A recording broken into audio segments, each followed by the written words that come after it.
স্বাস্থ্য সাথীর বার্তা দিয়ে মানুষকে সচেতন করতে এলাকাবাসীর দুয়ারে দুয়ারে কড়া নাড়ছে তৃণমূল কর্মীরা। মুখ্যমন্ত্রী মমতা বন্দ্যোপাধ্যায়ের নির্দেশে সারা রাজ্য জুড়ে চলছে দুয়ারে সরকার কর্মসূচির কাজ। পশ্চিমবঙ্গ সরকার যাতে মানুষের দরজায় এসে সরকারি পরিষেবা দিতে পারে, সেই জন্যই এই পরিষেবা। আজ শুক্রবার বনগাঁতে এই দুয়ারে সরকার কর্মসূচির বার্তা দিতে মানুষের দুয়ারে দুয়ারে পৌঁছালো তৃণমূল কংগ্রেসের কর্মী সমর্থকেরা। বনগাঁ পৌরসভার গান্ধীপল্লী এলাকা দিয়ে এই প্রচার শুরু হয়। উপস্থিত ছিলেন উত্তর 24 পরগনার জেলা যুব তৃণমূল কংগ্রেসের সভাপতি দেবরাজ চক্রবর্তী, বনগাঁ পৌরসভার পৌর প্রশাসক শঙ্কর আঢ্য, বনগাঁ শহর তৃণমূল কংগ্রেসের যুব সভাপতি প্রসেনজিৎ ঘোষ সহ প্রমুখ।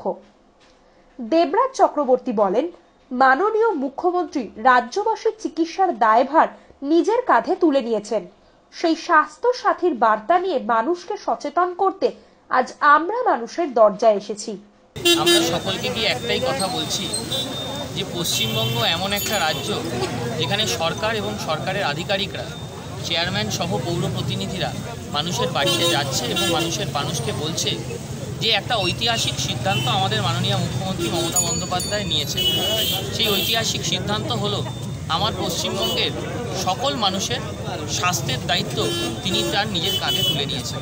এই স্বাস্থ্য সাথীটা থেকে যাতে কেউ বঞ্চিত না হয়, বিভিন্ন সরকারি প্রকল্প এই দুয়ারে সরকারের মাধ্যমে যেটা হচ্ছে সেটা থেকে কেউ যাতে বঞ্চিত না হয়, এই বার্তা, এই সচেতনতা করতেই তৃণমূল যুব কংগ্রেস সহ তৃণমূল কংগ্রেসের সর্বস্তরের নেতৃত্ব এবং কর্মীরা মানুষের বাড়ি বাড়ি যাচ্ছে, তাদেরকে অনুরোধ করছেন, তাদেরকে সচেতন করছেন।